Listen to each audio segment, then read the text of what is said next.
Good morning, everybody. Uneducated economist here. So, I don't want to badmouth or push against any other economist out there because, what do I know? I'm the uneducated economist. I didn't go to school. I didn't learn anything from any other professor out there or anything like that. I just found out all this information all on my own just by going researching on Google and listening to other people talk in lectures and stuff like that. So I guess I did listen to some professors out there.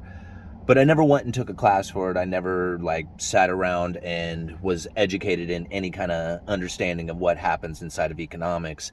I just figured it all out on my own, and I don't even know if I have it right. So I just kind of, go by the seat of my pants here and try and figure out things for what they are.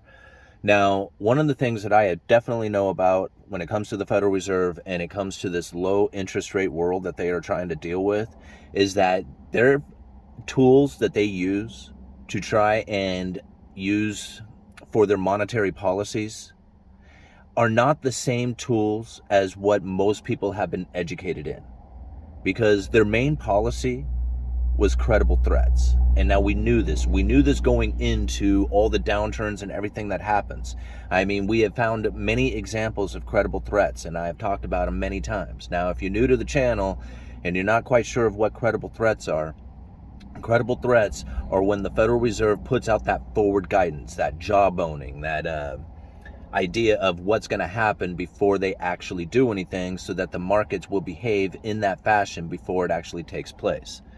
So when you look at the link that I leave down in the description, the economist that they are quoting in here really pushes back against the Federal Reserve, saying that they are not anywhere near driving this ship, and that the market was behaving and reacting before the Federal Reserve did anything, right? Because that's what credible threats do. And this is really where I think a lot of people end up misunderstanding what is happening in the economy, is because they listen to these super educated economists who were in the article that I'm going to leave down there in the description for you guys.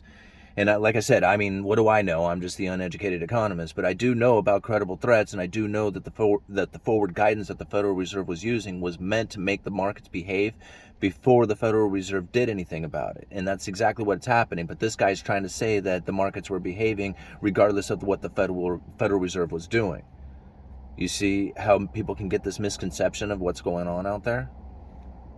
So now, hey, check it out. There's a deer right here. Oh, and there's its fawn. Hey, let me show you guys. That's pretty cool. It's a nice little, and then the fawn back there.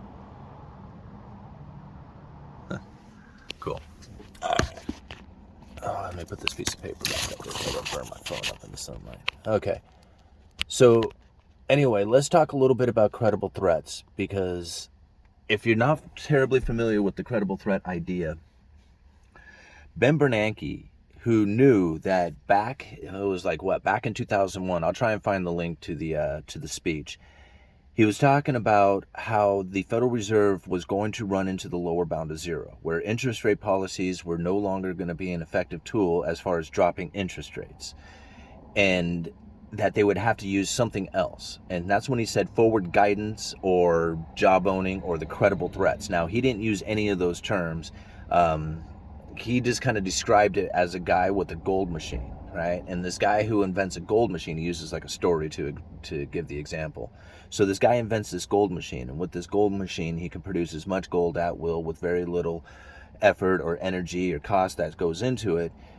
And the moment that this information gets out to the public, that this guy has invented this gold machine, the price of gold on the market would plummet immediately, even before the guy produces a single ounce of gold or even produces the machine to make it. Just the credible threat that he can do it would be enough to manipulate the markets down.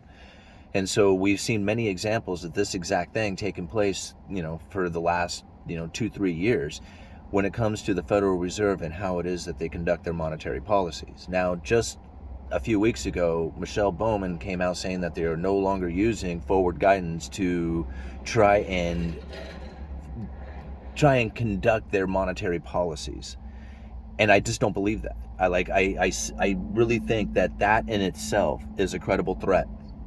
And that's what really has the markets now backing off. They're like, oh man, the Federal Reserve is going to reverse course, or that there's going to be an easing, or that the market's going into an easing behavior because they feel that the Federal Reserve is no longer going to be lifting interest rates because they're just removing this forward guidance policy, not actually like lowering interest rates or even the promise of lowering interest rates, but yet just the idea that they're going to take away this credible threat, this forward guidance.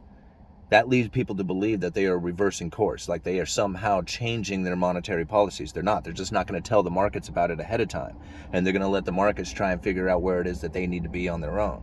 Even though the Federal Reserve never said anything about lowering interest rates or even backing off on how much they raise interest rates. Because that's really what the question comes down to, is how much is the Federal Reserve actually going to raise the interest rates? Are they going to lift them a 0.5 percentage point, or are they going to lift them like 0.75 percentage point? That becomes the argument for it. But yet the Federal Reserve is saying, yeah, we were going to tell you ahead of time so that you can conduct yourselves in a position, or put yourself in a position in which that you can conduct yourself like as if that interest rate has already taken place, that rising of interest rates. But because they're taking that away, now the markets have to guess at where it's going to go. And a lot of people are listening to the narrative out there thinking of like the Federal Reserve is going to back off on their lifting of interest rates or their monetary tightening policies. I don't believe that to be the case at all. I think the case is going to be that they are going to continue to raise interest rates. And, you know, they say that they're going to do it to try and fight inflation, right? To bring the inflation back down to the 2% target. We already know that they're not going for a 2% target. They're going for a 2% average, which is different from a 2% target. But then they say something like it's going to be a 2% sustained level. Like they want to be at 2% for a substantial amount of time before they start lowering interest rates. And I thought to myself, they have never sustained 2%. Not in any time that I have been following the Fed over the last 10, 15 years almost, have they ever maintained a 2% interest or 2% inflation rate? Ever. Not once. I mean, they've hit it a couple of times. They've bounced around it, but most of the time they're either oh, gee whiz, I can't talk this morning. They're either above or below it, but they have rarely ever maintained that 2% the entire time. So when they say that they're going to keep interest rates elevated, the Fed funds level elevated, keeping the mortgage rates high, the car loans high, keeping all the consumers burdened down with ever increasing amounts of interest rate payments, and that's going to slow down the economy, they're going to do this until they have a sustained 2%, but yet they never sustained a 2%. So at some point they will overshoot, or I guess undershoot that 2% target that they're trying to go for, which they really aren't. And they will eventually get to their 2% average that they are shooting for, and then you'll see them adjust their monetary policies. You're going to find them talking about 2% average at some point in the future, and they're going to be like, well, we never really were going for a 2% target. We were going for this 2% average. But yet, everybody believes this 2% target thing. All right. I'm going to go work. Uneducated economist, you guys let me know.